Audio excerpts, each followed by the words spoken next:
Hello guys, welcome back my YouTube channel. അപ്പോൾ ഞാൻ വന്നിട്ടുള്ളത് നവ്യാനരുടെ സീക്രട്ട് ഫേസ് പാക്ക് ആയിട്ടാണ് വന്നിട്ടുള്ളത്.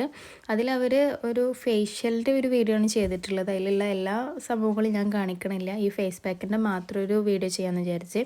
അപ്പോൾ അതിലേക്ക് വേണ്ടത് നമുക്കൊരു ചെറുനാരങ്ങയുടെ നീര്, പിന്നെ കുറച്ച് ഹണി, പിന്നെ ഇത് കടലപ്പൊടിയാണ് കേട്ടോ, കടലമാവ് എന്നൊക്കെ പറയുന്നത്. അത് ഇട്ട് കൊടുത്ത് പിന്നെ കസ്തൂരി മഞ്ഞൾപ്പൊടി ഇട്ട് കൊടുക്കുക. പിന്നെ അതിലേക്ക് ഞാൻ ഇട്ട് കൊടുത്തിട്ടുള്ളത് കട്ടത്തൈരാണ്. പിന്നെ കോഫി പൗഡർ ഇട്ട് കൊടുക്കണം. കോഫി പൗഡർ ഇട്ട് കൊടുക്കാൻ ഞാൻ മറന്നുപോയി. പിന്നെ ഞാൻ വീഡിയോ എടുക്കാൻ അത് വിട്ടുപോയി. അപ്പോൾ കോഫി പൗഡർ നിങ്ങൾ ആഡ് ചെയ്ത് കൊടുക്കണം, മറക്കരുത്. പിന്നെ ഫേസ് നല്ലോണം വാഷ് ചെയ്യുക. വാഷ് ചെയ്തതിന് ശേഷം ഈ ഒരു ഫേസ് പാക്ക് നിങ്ങളുടെ ഫേസിൽ അപ്ലൈ ചെയ്ത് കൊടുക്കുക. പിന്നെ നല്ലോണം ഡ്രൈ ആയി വരുമ്പോൾ നിങ്ങളത് കഴുകി കളയേണ്ട എങ്ങനെയാണെന്ന് വെച്ചാൽ ആദ്യം കൈ നല്ലോണം നനക്കുക, എന്നിട്ട് ഫേസിലിങ്ങനെ നനച്ചു കൊടുക്കുക. നനച്ചു കൊടുത്തതിന് ശേഷം ഒരു ചെറിയൊരു മസാജ് ഇട്ട് കൊടുക്കുക. എന്നിട്ട് നല്ലോണം ഒന്നില്ലെങ്കിൽ വെറ്റ് ടിഷ്യൂ ഒക്കെ വെച്ചിട്ട് നിങ്ങൾക്ക് തുടച്ചെടുക്കുക, അല്ലെങ്കിൽ സാധാരണ നോർമലായിട്ട് കഴുകി കളയുകയും ചെയ്യുക. വീഡിയോ ഇഷ്ടപ്പെട്ട എന്തായാലും സബ്സ്ക്രൈബ് ചെയ്യണം. ബൈ.